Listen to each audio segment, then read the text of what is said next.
জামাতে ইসলামী হিসাবে আমাদের দল নয়, আমরা মানব জাতি হিসাবে আমাদের দল এবং মানবতাবাদী হিসাবে আমাদের দল। তাদেরকে কোনো দলীয় পরিচয়ে আমরা সংকীর্ণ পরিসরে নামাতে চাই না। তারা আমাদের জাতীয় সম্পদ, জাতীয় বীর। তাদেরকে মাথার উপরে শ্রদ্ধায় আমরা তুলে রাখতে চাই। আমি আশা করি 5 তারিখের পরে রাজশাহীতে কোনো চাঁদাবাজি হয় না। রাজশাহীতে কোনো চাঁদাবাজি হয় না। এখানকার মানুষ ভদ্র, এখানকার মানুষ বিনয়ী, এখানকার মানুষ সৎ। কেউ চাঁদাবাজি এখানে করে না, ঠিক না? এখানেও চাঁদাবাজি হয়, এখানে ফুটপাত দখল হয়, হাট বাজার, বালুমহাল, জলমহাল, বিভিন্ন যানবাহনের স্ট্যান্ড, সবগুলোতে দখলদারি হয়।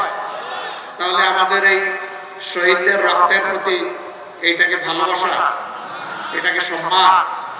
এই কাজ যারা করেন বিনয়ের সাথে তাদেরকে অনুরোধ করে এই কাজটা ছেড়ে দেন, মেহরবানি করে এই কাজটা করবেন না। আমাদের শহীদদের আত্মা কষ্ট পাবে, মানবতা অপমানিত হবে, লাঞ্ছিত হবে। বন্ধু, এই কাজটা ছেড়ে দেন ভাই, আল্লাহর রাস্তায় এই কাজগুলো ছেড়ে দেন, এই কাজ আর করবেন না। অফিস আদালতে যারা ঘুষ বাণিজ্য করেন, আবার মামলা বাণিজ্য অনেকে করেন, তাদের প্রতি আমাদের আন্তরিক অনুরোধ, ভাই কাজগুলা করিয়েন না। আমাদের শহীদের আত্মা কষ্ট পাবে। আর আমাদের জীবন্ত সন্তানেরা যারা শহীদ হওয়ার নিয়ত করে গড় থেকে বের হয়ে রাস্তায় সেদিন লাখো লাখো সন্তান, কোটি কোটি সন্তান নেমেছিল, তারা অন্তরে বড় কষ্ট পাবে। তাদেরকে কষ্ট দেবেন না, মেহেরবানি। তবে যদি আমাদের এই বিনয়ী অনুরোধ কেউ না মানে, তাহলে তাদের জেনে রাখা উচিত যুদ্ধ আমাদের শেষ হয়নি। আমাদের সন্তানেরা স্লোগান দিচ্ছে এখনো, আবু সাইদ মুগ্ধ, শেষ হয়নি যুদ্ধ।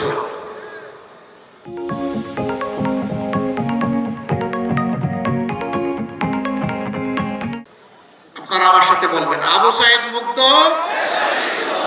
লড়াই চলবে ইনশাআল্লাহ। কতক্ষণ? যতক্ষণ না ইনসাফ এই জমিনে কায়েম হয়। আর ইনসাফ কায়েমের গ্যারান্টি একমাত্র আল কোরআন দিতে পারে, আর কিছুই দিতে পারে। এই কোরআনিক শাসন সকল ধর্মের, সকল দলের, সকল বর্ণের মানুষের জন্য একমাত্র ইজ্জতের গ্যারান্টি। এই কোরআনের শাসন কায়েমের মধ্য দিয়ে একটা মানবিক বাংলাদেশ আমরা করতে চাই, দুর্নীতি এবং দুঃশাসন মুক্ত বাংলাদেশ করতে চাই। অন্য ধর্মের ভাইদেরকে আমরা আমাদের ভাই হিসেবে দেখি, কারণ একই আদম এবং একই হাওয়া আলাইহিস সালামের আমরা বংশধর। শয়তান আমাদেরকেও ধোঁকা দেয়, অনেককেই ধোঁকা দেয়। শয়তানের ষড়যন্ত্রে পড়ে অনেকে তার প্রভুকে ভুলে যায়।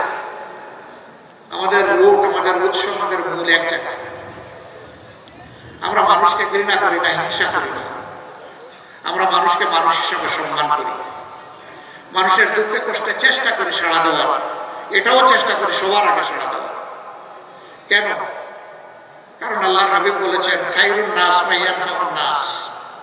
মানুষের মধ্যে তারাই উত্তম যারা মানুষের কল্যাণে সবসময় ব্যস্ত থাকে। আল্লাহ যেন এই তৌফিক আজীবন কিয়ামত পর্যন্ত আমাদেরকে দান। সম্মানিত ভাইরা, সেই সামনের সেই কল্যাণ রাষ্ট্র, বৈষম্যহীন, দুর্নীতিমুক্ত, চাঁদাবাজ মুক্ত, ঘুষ মুক্ত একটি ন্যায় ইনসাফের বাংলাদেশ গড়েই আমরা মানবিক বাংলাদেশ করতে চাই। এই বাংলাদেশ আপনারা চান, আমার সহকর্মীরা চান, তাহলে আমাদের লড়াই চালিয়ে যেতে হবে। ত্যাগ অনেক করেছি, ইনশাআল্লাহ আল্লাহ তৌফিক দিলে জাতির জন্য আরো ত্যাগ স্বীকার করব। আমরা এক মুহূর্তের জন্য বিশ্রাম নেব না। বিশ্রাম নেওয়ার কোনো সময় আমাদের নেই। এই জীবন খুব ছোট, কাজ অনেক বড়। সেই কাজগুলো যেন সমাধা করতে পারে আল্লাহ যেন তৌফিক দান করেন। আল্লাহ তাআলা বাংলাদেশ থেকে সকল প্রকার অন্যায়, অবিচার, দুর্নীতি, দুঃশাসনের বিলোপ সাধন করে তার কোরআনী আইন এই দেশে আমাদেরকে দান করুন। আর সেই আইনের এক একজন কর্মী হিসেবে আল্লাহ তাআলা আমাদেরকে তৌফিক দিন এবং কবুল করুন। আপনারা যারা এসেছেন আমাদের কথা শুনতে, নিশ্চয়ই ভালোবাসা নিয়ে এসেছেন। এই ভালোবাসা কার জন্য? আবার বলুন, কার জন্য এই ভালোবাসা? একমাত্র আল্লাহ তাআলার জন্য। আল্লাহ তাআলার দরবারে আরজ হে প্রভু আমাদের এই ভালোবাসাকে কবুল করো আর এই ভালোবাসাকে তুমি জান্নাত পর্যন্ত পৌঁছে দিও।